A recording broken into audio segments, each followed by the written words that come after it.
Cinema घर सुनने वाले सभी श्रोता साथियों को अंजू पांडे का सप्रेम नमस्कार।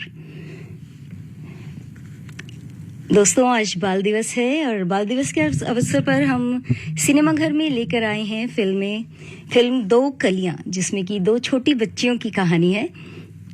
फिल्म के निर्देशक हैं आर कृष्णन और एस पंजू, और फिल्म का निर्माण कई लोगों ने किया है, जिसमें हैं M Murugan, M Kumaran, M Saravanan, M Balasubramaniam और एम एस गुहान। फिल्म के गीत लिखे हैं साहिर लुधियानवी ने और उन्हें संगीत से सजाया है संगीतकार रवि ने।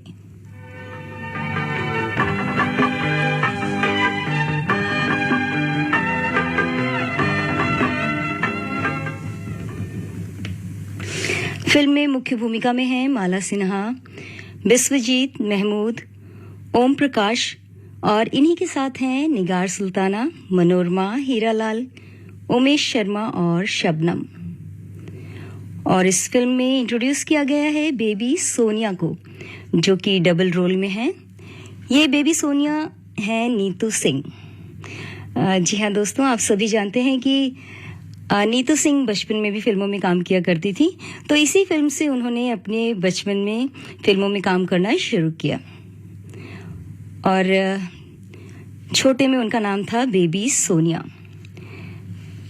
तो कास्टिंग के बाद जो फिल्म की शुरुआत होती है, जो सीन पर्दे पर दिखाई देता है, उसमें माला सिन्हा कार से जाती दिखाई देती हैं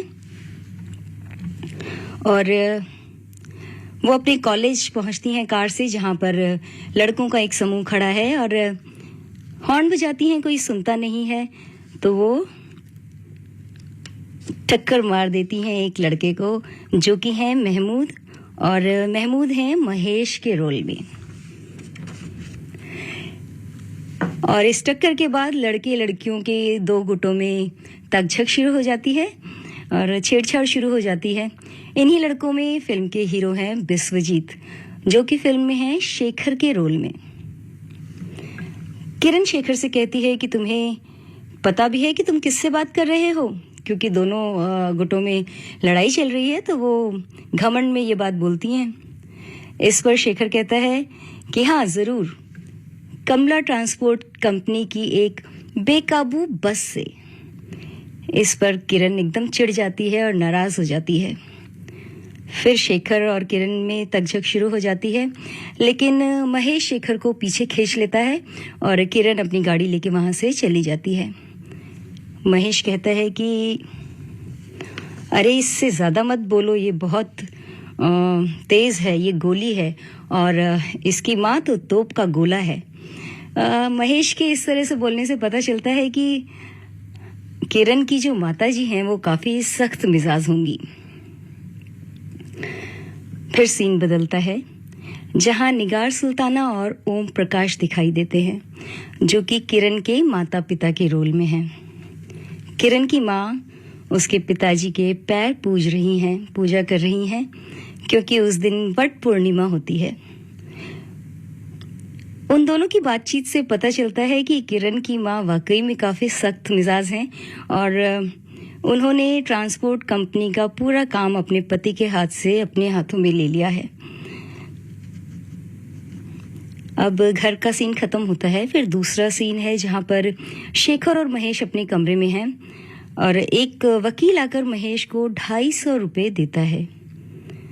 महेश को पता नहीं है कि ये 250 रुपए उसे कौन भेजता है हर महीने। वकील से वो हर महीने यही बात पूछता है कि ये पैसे किसने भेजे हैं, लेकिन वकील कहता है कि मेरी मजबूरी है, ये बात मैं आपको नहीं बता सकता, क्योंकि जो आदमी पैसा भेज रहा है उसने मना किया है।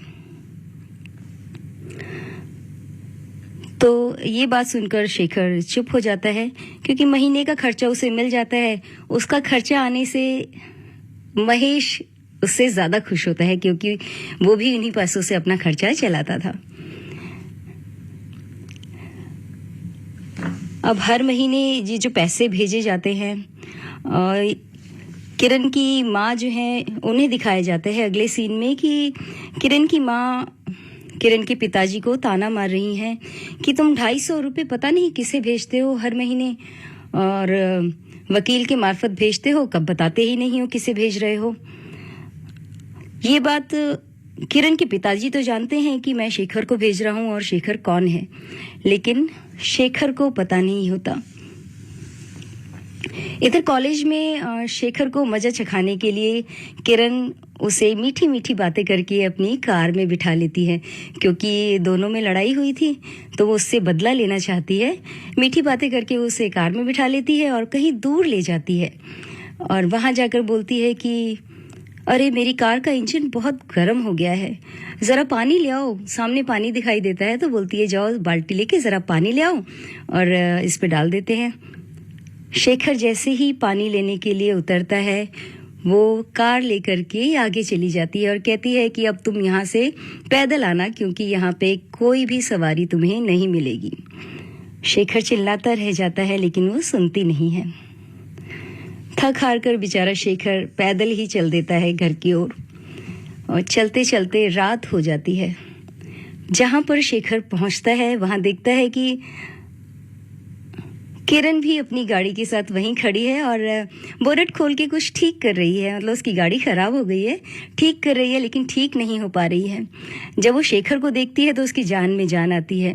तब वो उसकी मिन्नत करती है कि गाड़ी ठीक कर दो, लेकिन शेखर भी गाड़ी ठीक नहीं कर पाता और दोनों को रात वहीं बितानी पड़ती है। चूंकि रात है और दोनों अकेले हैं और दोनों डर रहे हैं, तो ऐसे में दोनों दोस्ती कर लेते हैं।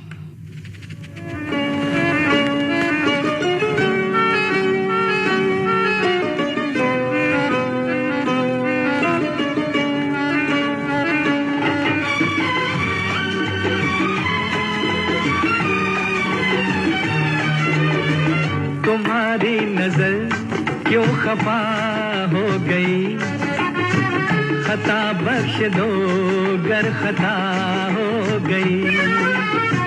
तुम्हारी नजर क्यों खफा हो गई, खता बख्श दो गर खता हो गई।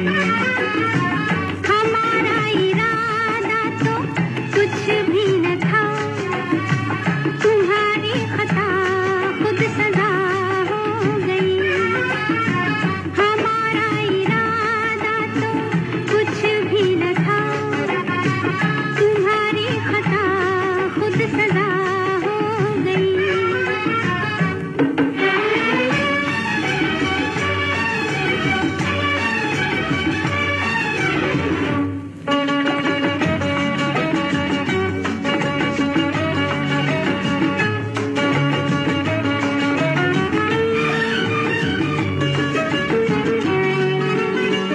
सजा ही सही आज कुछ तो मिला है, सजा में भी एक प्यार का सिलसिला है। सजा ही सही आज कुछ तो मिला है, सजा में भी एक प्यार का सिलसिला है। मोहब्बत का अब कुछ भी अंजाम हो, मुलाकात की इब्तिदा हो गई। तुम्हारी नजर क्यों खफा हो गई, खता बख्श दो गर खता हो गई। हमारा इरादा तो कुछ भी न था, तुम्हारी खता खुद सजा हो गई।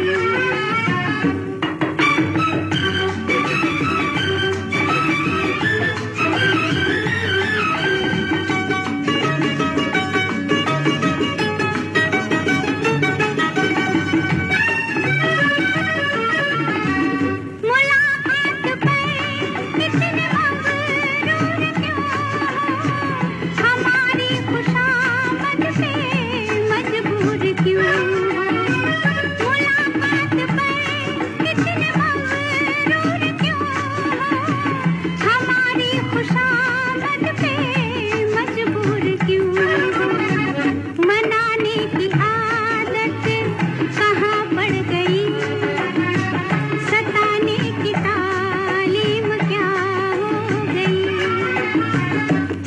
तुम्हारी नजर क्यों खफा हो गई खता बख्श दो गर खता हो गई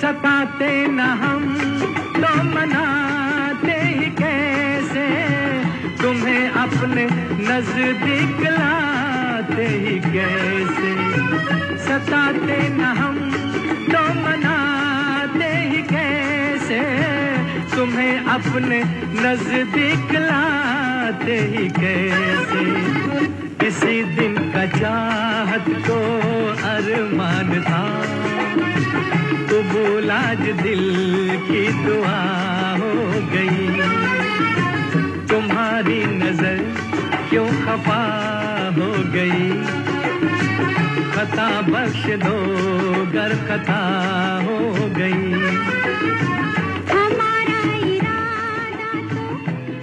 इस तरह से दोनों में दोस्ती हो जाती है। उनकी कार तो ठीक नहीं होती, इतने में ही महेश शेखर को ढूंढता हुआ स्कूटर से वहां पहुंच जाता है और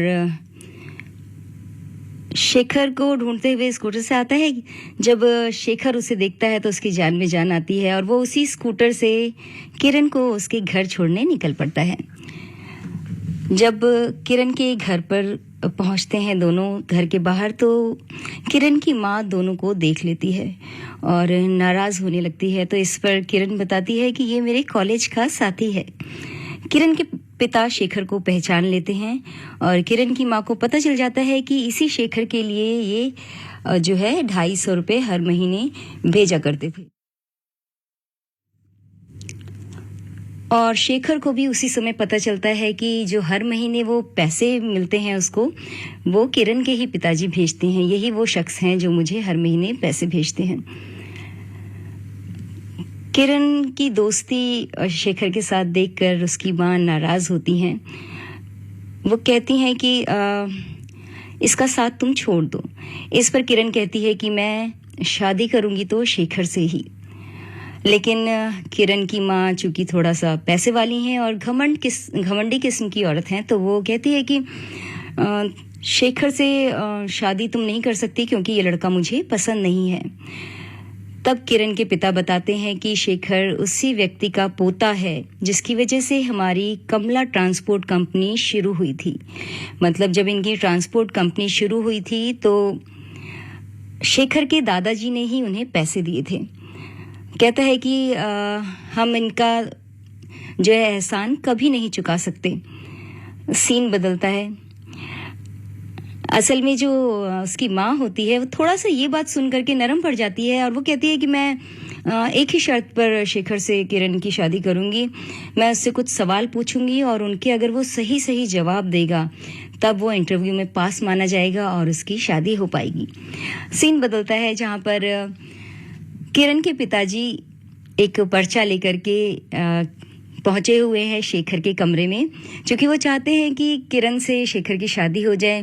तो उनकी पत्नी ने जो सवालों का पर्चा बनाया हुआ था वो और उसके जवाब लेकर के वो शेखर के पास पहुंच जाते हैं ताकि वो इनको पढ़ ले और जब उसकी पत्नी सवाल पूछे तो ये शेखर जो है सारी सही जवाब दें और उसकी शादी किरण से हो जाए।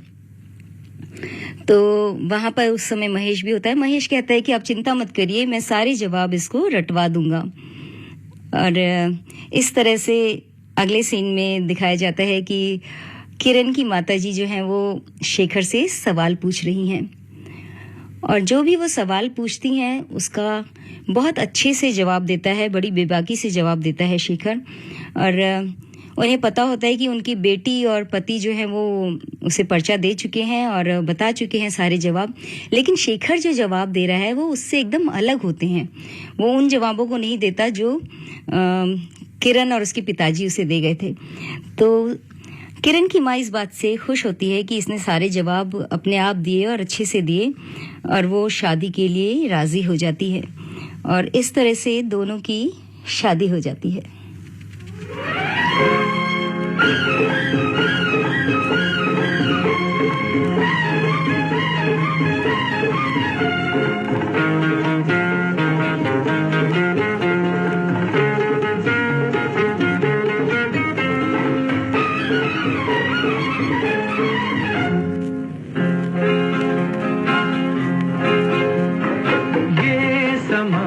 ये रुत ये नजारे दिल मेरा मचलने लगा जाने वफा ऐ दिल रुबा ऐसे में आ मेरी बाहों में आ रोक ले निगाहों के इशारे तन मेरा पिघलने लगा मैं हूँ तेरी तू है मेरा आ मेरे दिल की पनाहों में आ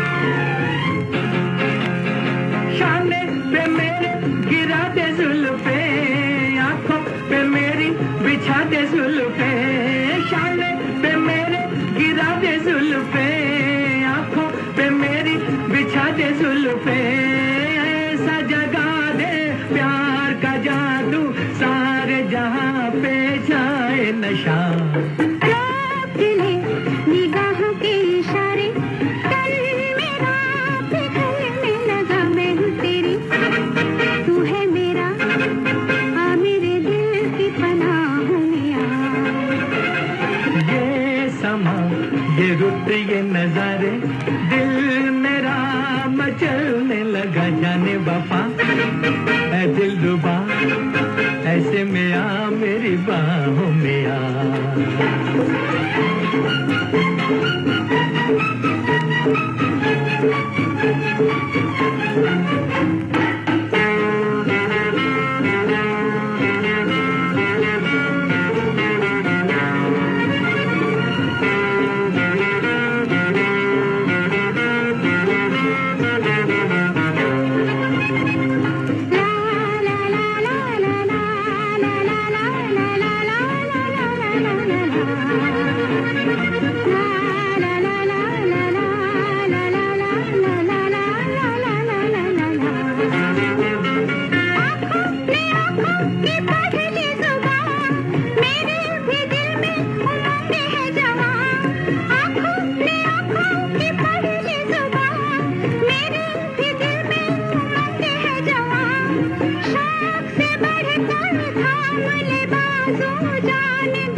ये रुत ये नजारे दिल मेरा मचलने लगा जाने वफा ऐ दिल रुबा ऐसे में आ मेरी बाहों में आ रोक ले निगाहों के इशारे तन मेरा पिघलने लगा मैं हूँ तेरी तू है मेरा आ मेरे दिल की पनाहों में आ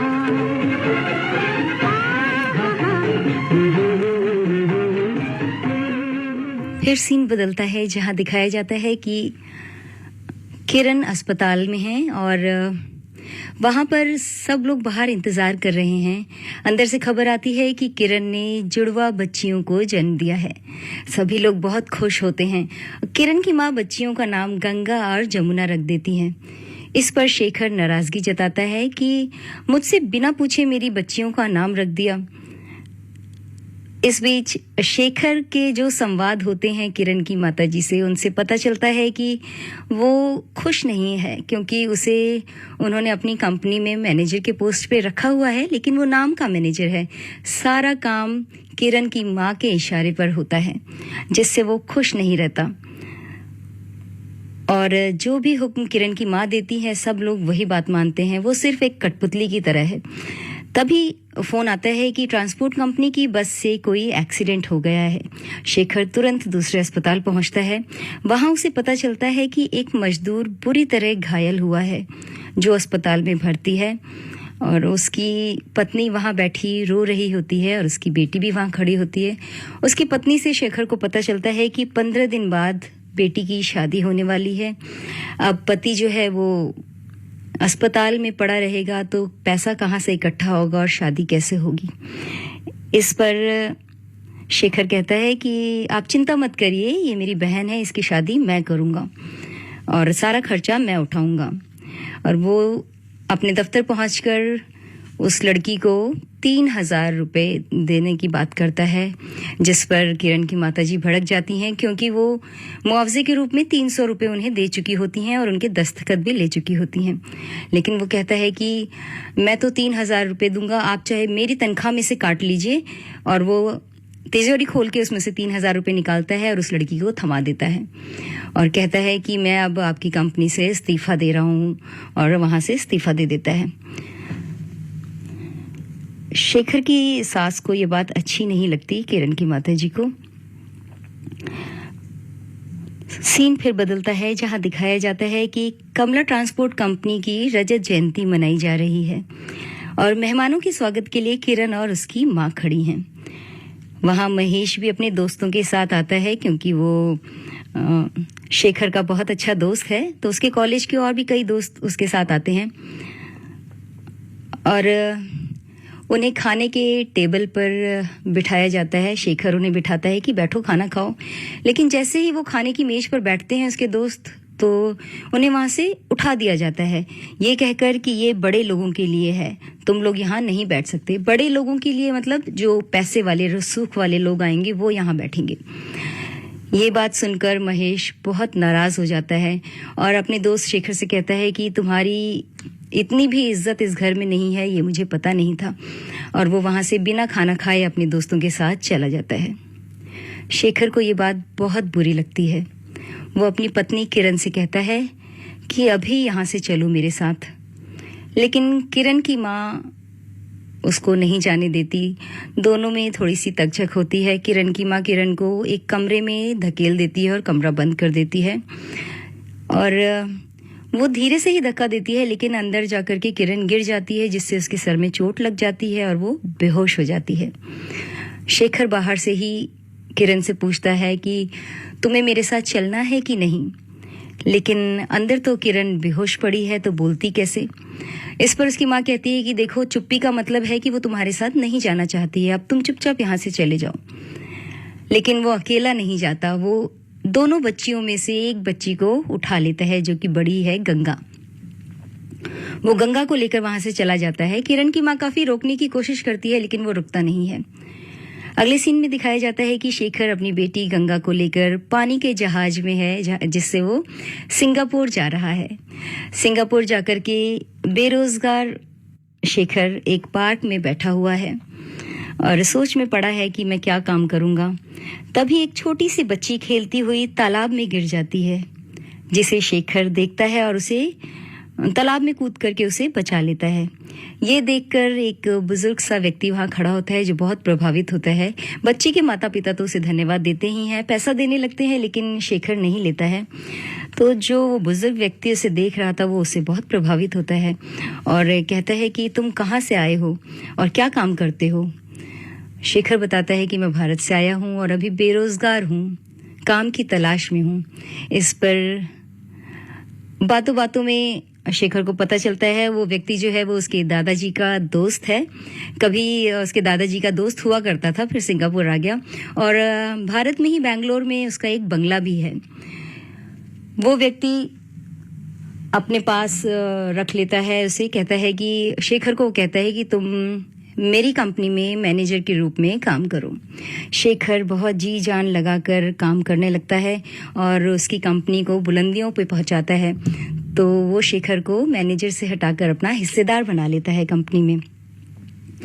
और इधर जो है किरण इश्तिहार छपवाती हैं भारत में कि अपने पति की फोटो के साथ कि तुम जहाँ कहीं पे भी हो आ जाओ, मैं तुम्हारे बिना बिल्कुल नहीं रह पा रही हूँ और अपनी बच्ची के लिए बहुत तड़प रही हूँ।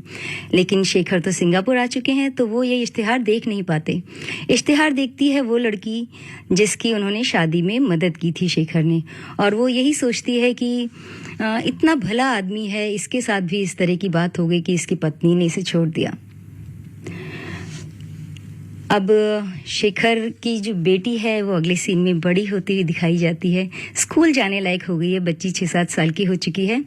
तो वो अपने पिता से तरह तरह के सवाल करती है अपनी माँ के बारे में, अपने देश के बारे में, और बहुत ज़िद करती है कि मुझे भी अपनी मातृभूमि जाना है, अपने देश जाना है।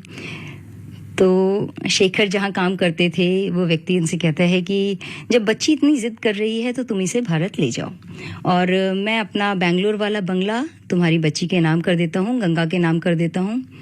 और ये कहकर उससे विदा लेकर शेखर अपनी बच्ची को लेके भारत पहुँच जाते हैं। और बेंगलोर में जब वो पहुँचते हैं तो वहाँ पर उन्हें अपना दोस्त महेश दिखता है, जो कि बहुत ही फटे हाल है।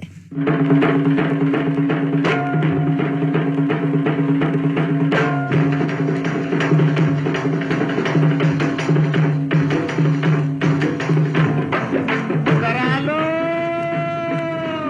अरे घर की खेती साफ करा लो।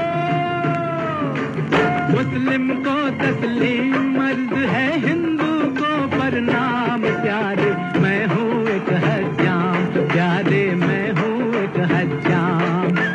जब जब तुझे खाकर मूंदूं तब तब पाऊं धाम। प्यारे मैं हूँ एक हज्जाम, प्यारे मैं हूँ एक हज्जाम।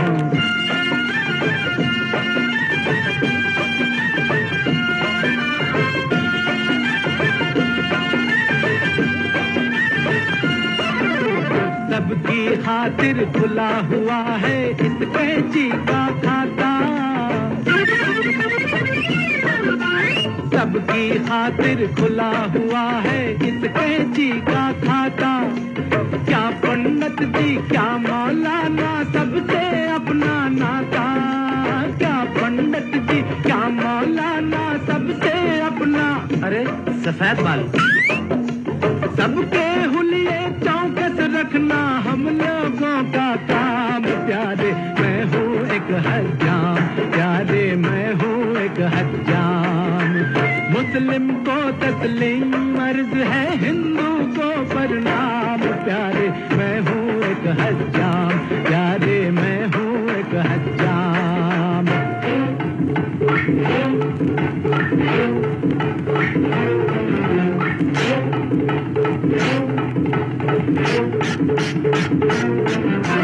जुल्फे एक्टर छाप बना दूं, आ जाओ मत वाले। आज के दिल पर को भाते हैं चेहरे में कप वाले। पीछे का ठीक है, सामने का ठीक है। जुल्फे एक्टर छाप बना दूं, आ जाओ मत वाले। आज के दिल पर को भाते हैं चेहरे में कप वाले।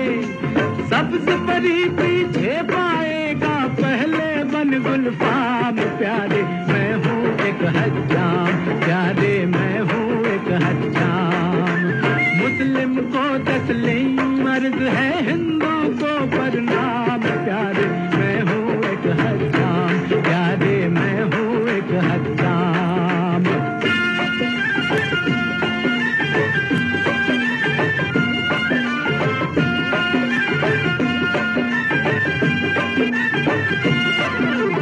इस पेशे के रूप बहुत है, क्या तुमको समझाएं।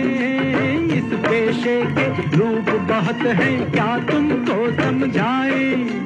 जो ग्राहक के सर को मूले बिजनेसमैन कहाए। Ambassador, Herald, TP. जो ग्राहक के सर को मूले बिजनेसमैन कहाए। जो पब्लिक की करे हजामत,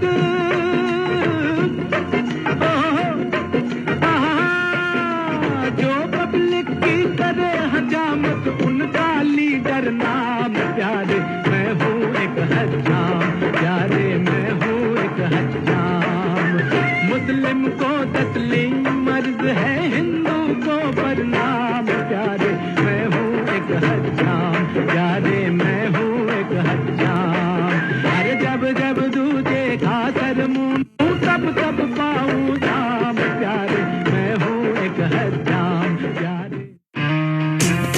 डाबर हानी के फायदे हैं मैनी, फायदे मैनी डाबर हानी। वीट डाबर हनी खा लो, गिल्ट फ्री मीठा चाहिए डाबर हनी खा लो, न्यूट्रिशन है क्या पर बिल्कुल है, और टेस्ट में टेस्टी भरपूर है।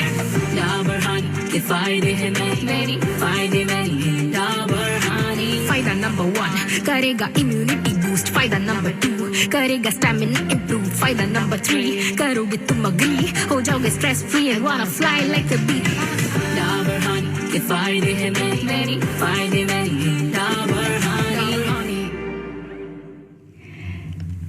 अब शेखर जो है बहुत पैसे वाला आदमी हो गया है और उसका बंगला भी काफी बड़ा है, तो वो महेश को अपने साथ ही अपने घर में रख लेता है। गंगा और जमुना दोनों एक ही क्लास में पढ़ती हैं। गंगा जो है वो शेखर के साथ रहती है और जमुना अपनी नानी और माँ के साथ, तो लेकिन दोनों एक ही स्कूल में पढ़ती हैं, जहाँ बच्चे दोनों की शक्ल को एक जैसा बताते हैं और बहुत कंफ्यूज भी होते हैं। एक की बात करते हैं तो दूसरे से उसके बारे में पूछने लगते हैं, तो इस तरह से उन्हें खुद भी समझ में नहीं आता कि इनकी शक्लें एक जैसे कैसी हो गई हैं। और गंगा जमुना में थोड़ी बहुत तकझक भी हमेशा चलती रहती है क्लास में, क्योंकि जमुना जो है वो अपनी नानी से प्रभावित है और थोड़ा घमंडी किस्म की लड़की है। टीचर क्लास में आती हैं और कहती हैं उन्हें, जो मैंने तुम्हें सबक सिखाया था, पढ़ाया था कि छोटी बच्चियों में बड़ों से ज़्यादा समझदारी होती है, याद है ना। इस पर गंगा कहती है कि टीचर, मेरे पापा ने मुझे इस बारे में एक गाना भी सिखाया है, मैं गा के सुनाऊं? तो टीचर कहती है हाँ सुनाओ।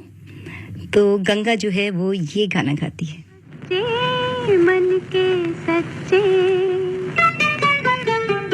बच्चे, मन के सच्चे, सारे जग की आँख के तारे, ये वो नन्हे फूल है जो भगवान को लगते प्यारे, बच्चे मन के सच्चे।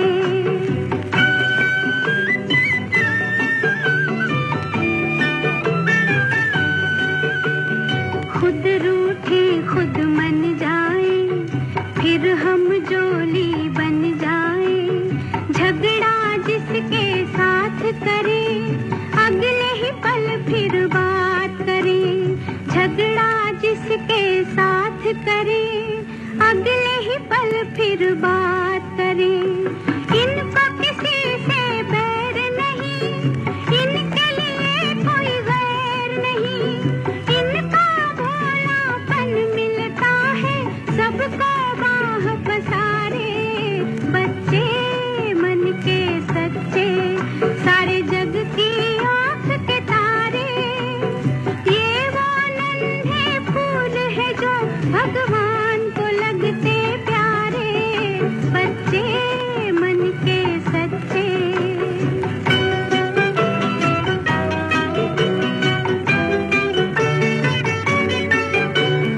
इंसान जब तक बच्चा है तब तक समझो सच्चा है, जूं जूं उसकी उम्र बढ़े, मन पर झूठ का मैल चढ़े, क्रोध बढ़े नफरत घेरे, लालच की आदत घेरे, बचपन इन पापों से हटकर अपनी उम्र गुजारे, बच्चे मन के सच्चे, सारे जग की आँख के तारे, ये वो नन्हे फूल है जो भगवान को लगते प्यारे, बच्चे मन के सच्चे।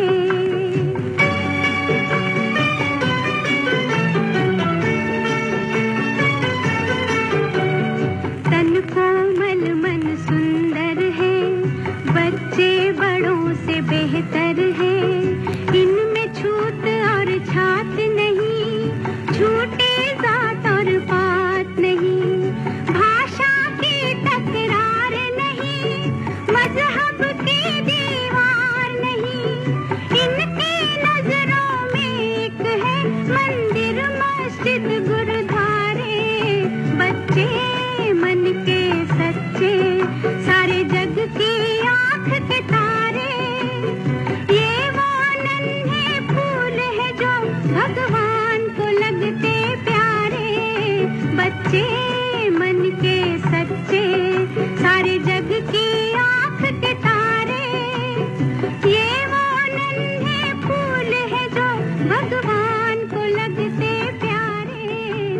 अगले सीन में दिखाया जाता है कि जमुना अपनी माँ किरण के साथ मंदिर जा रही है, लेकिन रास्ते में ही बारिश होने लगती है तो एक घर उन्हें सामने दिखाई देता है। वहां पे दोनों रुक जाती हैं। तो उस घर में से एक औरत बाहर निकल कर आती है और उन्हें घर के अंदर बुला लेती है। बच्ची जमुना तो बरामदे में खड़े होकर बारिश देखने लगती है, लेकिन किरण घर के अंदर जाती है और वहां वो देखती है कि दोनों, जो उसका पति है उस औरत का, वो और उनमें बहुत ज़्यादा प्यार है। ये देखकर वो थोड़ा दुखी होती है क्योंकि उसकी ज़िंदगी उस तरह की नहीं होती है, वो अपने पति से दूर है। वो औरत बताती है कि वहां पर उस औरत ने अपने घर में शेखर की तस्वीर लगा रखी होती है और उस तस्वीर की ओर हाथ दिखाकर वो कहती है कि ये वही देवता आदमी है जिसने मेरी मदद की थी और मुझे 3,000 रुपए दिए थे जिससे मेरी शादी हुई। जब किरण उस तस्वीर को देखती है तो उसकी आंखों में आंसू आ जाते हैं। वो औरत कहती है कि लेकिन इतने अच्छे आदमी की पत्नी ने इसकी ज़िंदगी जहन्नुम बना रखी है।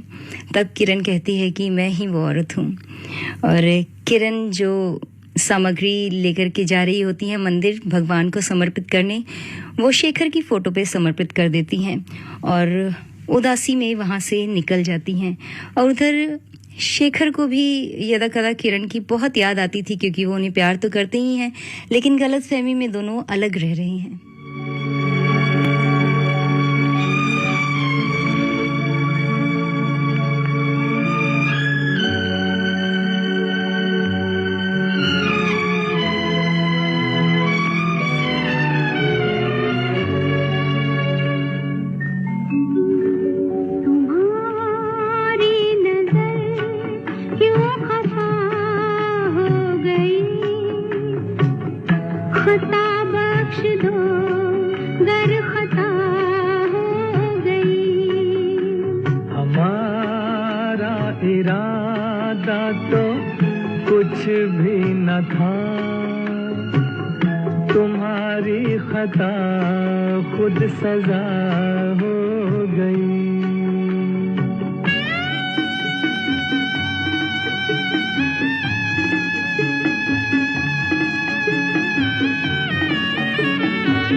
कभी जिनकी नजरों में अरमा पले थे, हजारों दिए आरज़ू के जले थे।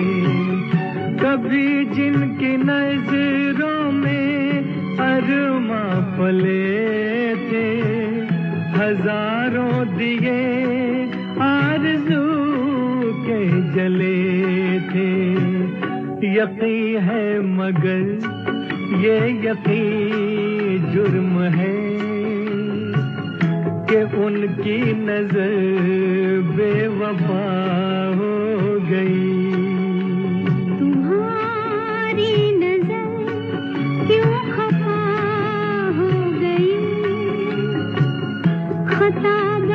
दो गर खता हो गई।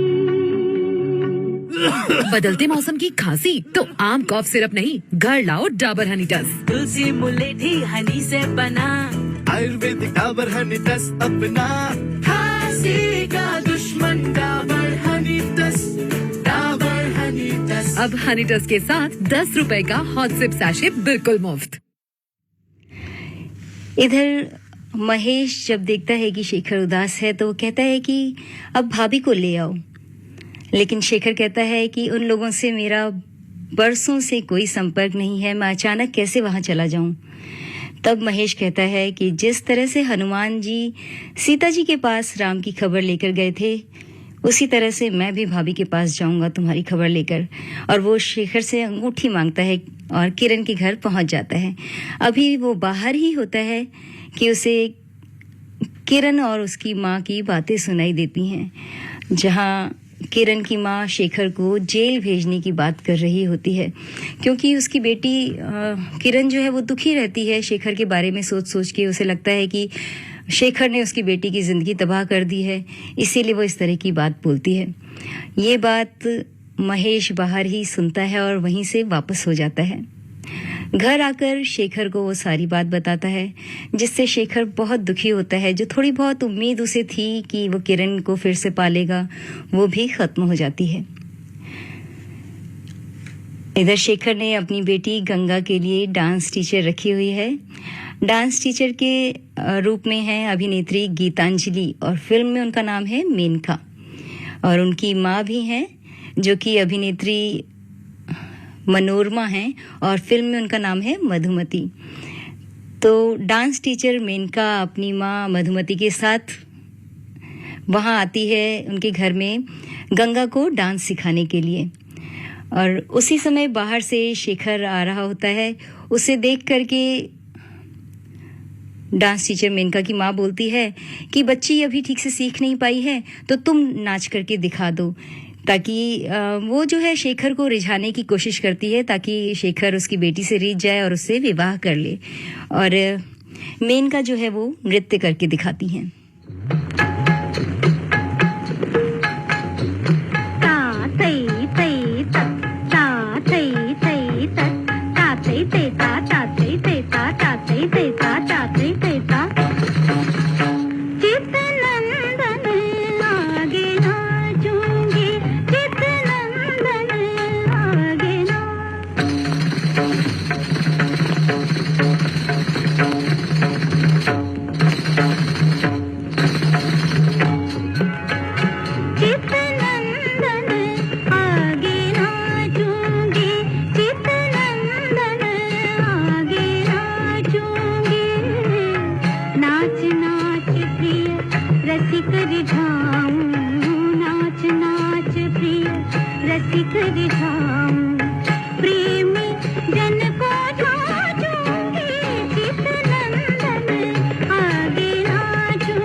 इस तरह से शेखर जो है वो थोड़ा सा उनकी ओर आकर्षित भी होने लगते हैं, डांस टीचर मेनका की ओर। और वो मेनका और उसकी माँ को कहते हैं कि आप लोग हमारे ही घर में रहिए, इतना बड़ा घर है, आप लोग भी यहीं पे रहिए। यही तो मधुमती जो मेनका की माँ है वो चाहती थी, और वो उनके घर में रहने लगती हैं दोनों। इधर गंगा जमुना दोनों ही स्कूल की तरफ से पिकनिक जाती हैं, और पिकनिक में भी दोनों में काफ़ी तकझक होती रहती है। और सारी लड़कियां जो उनकी सहेलियां होती हैं वो गंगा की ओर ज़्यादा आकर्षित होती हैं, क्योंकि वो सीधी सादी है। जमुना थोड़ा सा नकचड़ी है, इस वजह से उसके साथ लड़कियां रहना पसंद नहीं करती। ये देखकर दोनों, जमुना जो है वो बहुत ही खींची हुई रहती हैं और गंगा से लड़ाई करती है। दोनों में को लड़ता देखकर टीचर नाराज होती हैं और उन दोनों को एक कमरे में बंद कर देती है। कहती है कि तुम्हें तभी खोला जाएगा जबकि तुम दोनों में प्यार हो जाएगा, जब तुम दोस्ती कर लोगी। दोनों कमरे में भी लड़ती रहती हैं, बच्ची हैं और एक दूसरे से चिढ़ती हैं तो हर बात पे एक दूसरे को ताना मारती हैं और लड़ाई करती हैं। लेकिन रात को जब वो देखती हैं कि बाहर सब बच्चे खूब मस्ती कर रहे हैं और टीचर उन्हें गाना गा के सुना रही हैं, तो दोनों में ही जो है वो बहुत ज़्यादा दोनों को लगता है कि काश हम भी बाहर होते, क्योंकि उन्हें अच्छा लगता है कि सब बच्चे नाच गा रहे हैं और हम यहाँ पर ऐसे ही बैठे हुए हैं। मन के सच्चे बच्चे। टीचर जो है बच्चों को गाना सुना रही हैं, सब बच्चे नाच रहे हैं और रात हो जाती है, दोनों बच्चियां थक के सो जाती हैं।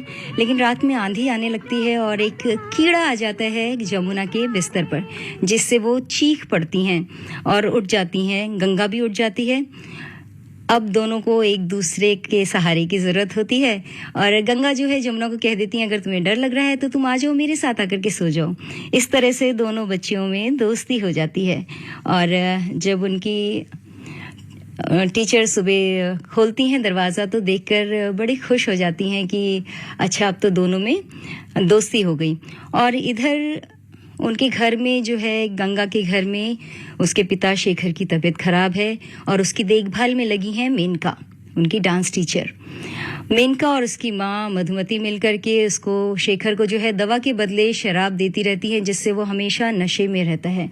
और वो चाहती है कि इसके शेखर को नशे में रख के और गलत इल्ज़ाम लगा करके उसे फंसा दिया जाए और मेनका की शादी उससे हो जाए।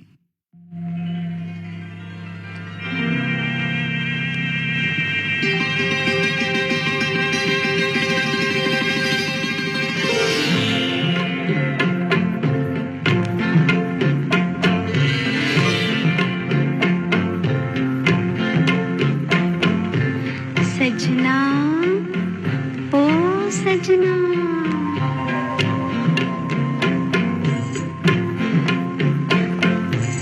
सजना ओ सजना, सजना मोरे सजना, ओ सुन क्या कहे कंगना, लाख दिन तेरे मेरी तो यही एक शाम, ओ सजना, सजना ओ सजना, सजना मोरे सजना, ओ सुन क्या कहे कंगना, लाख दिन तेरे मेरी तो यही एक शाम, ओ सजना।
सजना कुछ समझे, सजना मोरे सजना, ओ सुन क्या कहे कंगना, लाख दिन तेरे मेरी तो यही एक शाम, ओ सजना।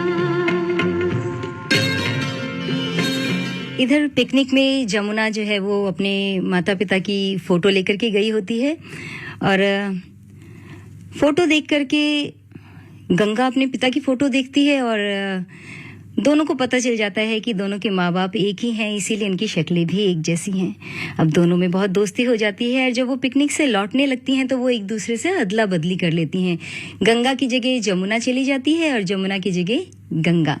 मतलब गंगा जो है वो पहुंच जाती है नानी के घर और जमुना पहुंच जाती है अपने पिता के घर। और वहां पहुंचकर जमुना जब अपनी डांस टीचर मेनका और उसकी माँ मधुमती की हरकतें देखती है तो वो बहुत परेशान हो जाती है।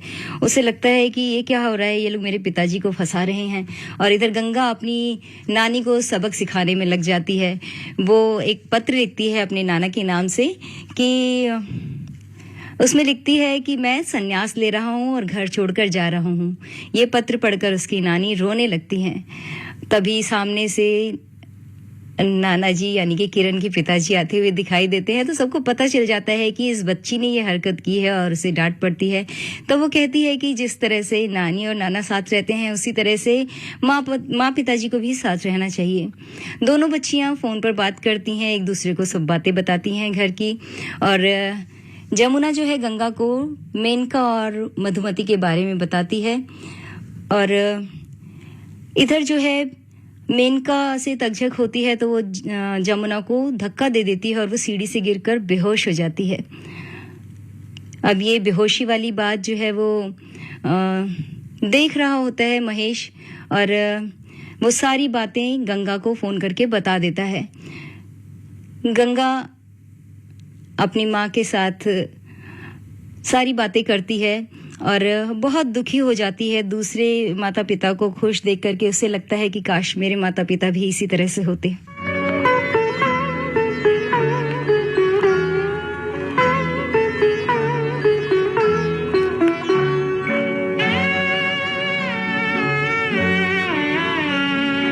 मुर्गा मुर्गी प्यार से देखे, नन्हा चूजा खेल करे, मैं किसको बोलूं जो मेरे मात पिता का मेल करे।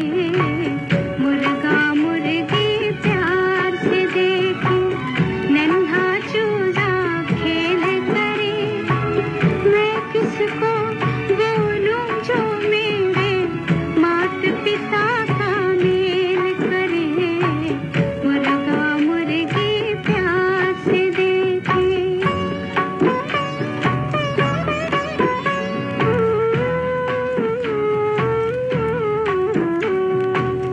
चिड़िया और चिड़ा मिलजुल कर दाना दुन खाए, अपने छोटे से बच्चे को खोल के चोंच खिलाए।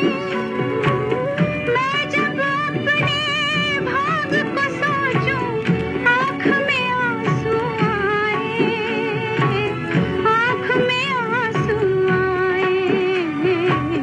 मुर्गा मुर्गी प्यार से देखे, नन्हा चूजा खेल करे, मैं किसको बोलूं जो मेरे मात पिता का मेल करे। मुर्गा मुर्गी प्यार से देखे। धीरे धीरे दोनों बच्चियों का राज खुल जाता है और बेहोशी की खबर जमुना की बेहोशी की खबर सुनकर के किरण दौड़ी हुई वहां पहुंचती है। हालांकि उसकी माँ काफी विरोध करती है, लेकिन अब जो है किरण के पिताजी अपने पूरे उसमें आ जाते हैं और वो उसकी माँ को डांट लगाते हैं। कहते हैं तुम्हारी वजह से ही हमारी बच्ची की जिंदगी खराब हो गई। और वो किरण को कहते हैं कि तुम जाओ। किरण गंगा को लेकर के पहुंच जाती है शेखर के घर पर और वहां जब सारा माजरा समझ में आता है और शेखर को ये भी पता चल जाता है कि जो डांस टीचर मेनका है और उसकी माँ मधुमती ये लोग मुझे फंसा रहे थे, तो बहुत नाराज होता है और उसने दोनों बच्चियों को जो है वो बंद कर दिया होता है कमरे में। पहले जब उसे पता चलता है कि किरण आई है तो उसे लगता है कि ये मेरी बच्ची को ले जाने आई है, तो उसे धक्का देके घर से बाहर निकाल देता है और दोनों बच्चियों को एक कमरे में बंद कर देता है। बच्चियां तो बच्चियां हैं, वो अपने माँ बाप को मिलाना चाहती हैं। उन्हें लगता है कि महेश ने बताया था कि भगवान बालाजी जो है वो तुम्हारे माँ बाप को मिला देंगे, तो कमरे के रोशनदान से दोनों बच्चियां बाहर निकलने का प्लान करती हैं। और जब वहां से निकल रही होती हैं तो मधुमती उन्हें देख लेती है और उन दोनों को फुसला करके कहती है कि मैं तुम्हें बालाजी भगवान का दर्शन कराऊंगी, और अपने दूर के रिश्तेदार के साथ उन्हें भेज देती है। और वो रिश्तेदार ले जा करके उन्हें मारने का प्लान बना लेता है। और इधर जब सारी बात पता चलती है किरण और शेखर को, तो ये लोग भी गाड़ी लेकर के पहुंचते हैं उन्हें ढूंढने के लिए। दोनों बच्चियां मिल जाती हैं, उन्हें कोई कुछ नहीं कर पाता। जब मधुमती का रिश्तेदार उन्हें मारने जा रहा होता है, तभी एक सांप आकर के उसे काट लेता है और वो मर जाता है। और इस तरह से सबका मिलन हो जाता है। बच्चियां गंगा जमुना जो है वो अपने माता पिता को कहती हैं कि आप कसम खाइए कि आप कभी भी एक दूसरे से अलग नहीं होंगे और हमेशा साथ रहेंगे। वो कसम खाते हैं। सारा परिवार एक साथ आ जाता है और भगवान बालाजी के मंदिर में जाके वो लोग प्रार्थना करते हैं। और छोटी बच्चियां हाथ जोड़कर प्रार्थना करती हैं कि हे भगवान, जैसे मेरे माता पिताजी मिल गए हैं उसी तरह सब बच्चों को माता पिता का प्यार देना। और इस तरह से फिल्म की एक हैप्पी एंडिंग हो जाती है। उम्मीद है आज की फिल्म आप लोगों को पसंद आई होगी। फिर मिलेंगे किसी प्रोग्राम में।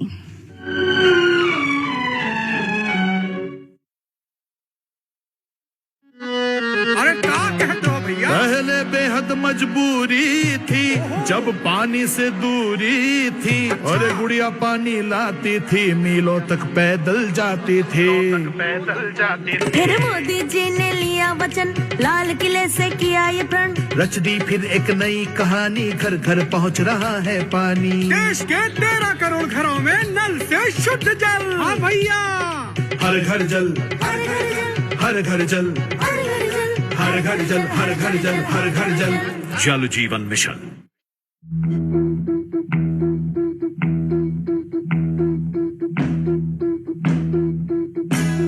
अरे ओ सांबा, कितना इनाम रखे है सरकार हम पर?